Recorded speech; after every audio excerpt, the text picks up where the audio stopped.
कैलाश पर्वत एक प्रमुख धार्मिक स्थल है। इस पर्वत को शिव कैलाश भी कहा जाता है। हिंदू धर्म में कैलाश पर्वत को महादेव का घर माना जाता है। कहते हैं कि भगवान शिव और मां पार्वती यहाँ विराजित हैं। इस पर्वत की जितनी धार्मिक महत्वता है, यह उतना ही पवित्र और रहस्यमय भी है। हमारी पृथ्वी के एक तरफ उत्तरी ध्रुव है, दूसरी तरफ दक्षिणी ध्रुव, और इन दोनों ध्रुवों के मध्य में है हिमालय, और हिमालय का केंद्र है माउंट कैलाश।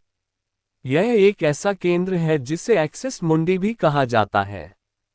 एक्सिस मुंडी अर्थात दुनिया की नाभि।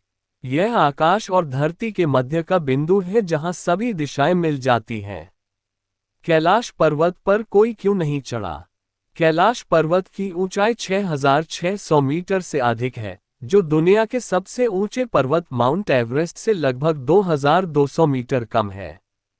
परंतु माउंट एवरेस्ट पर अब तक 7,000 से अधिक लोग चढ़ाई कर चुके हैं, लेकिन कैलाश पर्वत आज भी अजेय है।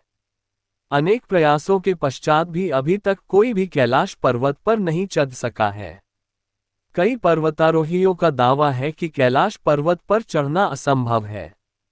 रूस के एक पर्वतारोही सर्गेई सिस्टियाकोव ने बताया कि जब मैं पर्वत के बिल्कुल पास पहुंच गया तो मेरा दिल तेजी से धड़कने लगा। मैं उस पर्वत के बिल्कुल सामने था, जिस पर आज तक कोई नहीं चढ़ सका। अचानक मुझे बहुत कमजोरी महसूस होने लगी और मन में ये ख्याल आने लगा कि मुझे यहाँ और नहीं रुकना चाहिए। उसके बाद जैसे जैसे हम नीचे आते गए, मन हल्का होता गया। कैलाश पर्वत पर चढ़ने की आखिरी कोशिश वर्ष 2001 में की गई थी, जब चीन ने स्पेन की एक टीम को कैलाश पर्वत पर चढ़ने की अनुमति दी थी। कैलाश पर्वत की चढ़ाई पर रोक का मुख्य कारण समस्त संसार में कैलाश पर्वत को एक प्रमुख धार्मिक स्थल माना गया है, इसलिए इस पर्वत की चढ़ाई पर रोक लगा दी गई। इस प्रतिबद्धता का एक कारण यति मानव भी हैं। जी सही सुना आपने, यति मानव, जिन्हें लोग कल्पना में ही जीवित मानते हैं। कहते हैं कि यति मानव कैलाश पर्वत पर मिलते हैं। कुछ लोग इन्हें जंगली मानव कहते हैं तो कुछ लोग हिम मानव। यति मानवों को लेकर सभी के मन में ये धारणा है कि ये जीवित व्यक्ति को मारकर खा जाते हैं। अब इस तथ्य में कितना सत्य है, कितनी मिथ्या, ये प्रमाणित नहीं है। कुछ लोग तो ये भी मानते हैं कि यति मानव मात्र कैलाश पर्वत की रक्षा करते हैं। कैलाश पर्वत झीलों का रहस्य।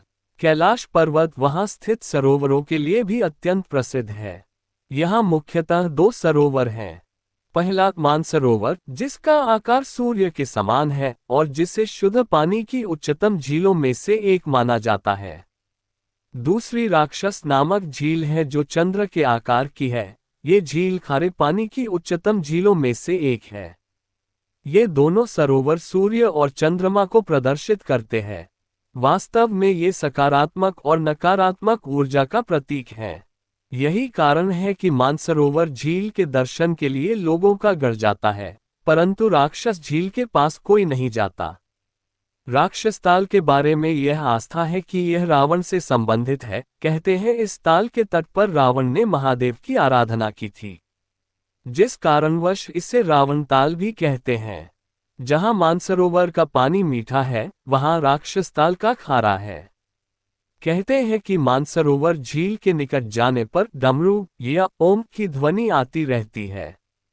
वैज्ञानिक मतों के अनुसार यह बर्फ के पिघलने की आवाज होती है। लोगों की माने तो इन झीलों का निर्माण आज भी एक रहस्य है।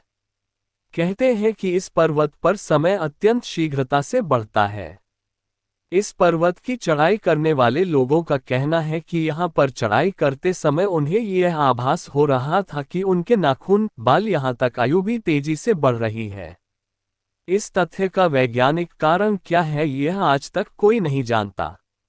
माउंट कैलाश की 4 दिशाओं से 4 नदियों का उद्गम होता है, जिनका नाम ब्रह्मपुत्र, सतलज, करनाली और सिंधु है। कैलाश की 4 दिशाओं में 4 जानवरों के मुख हैं। पश्चिम में हाथी का मुख है, पूरब में अश्व का, उत्तर में सिंह का मुख है तो वहीं दक्षिण में मोर का। कैलाश पर्वत की वास्तविकता क्या है? एक तथ्य ये भी है कि कभी कभी माउंट कैलाश पर 7 रंगों की रोशनियां चमकती हुई दिखती हैं।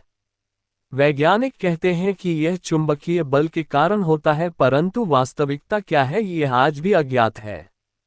आपको हमारी वीडियो पसंद आई है तो हमारे चैनल को ज़्यादा से ज़्यादा शेयर करें और ज़्यादा से ज़्यादा सब्सक्राइब भी करें।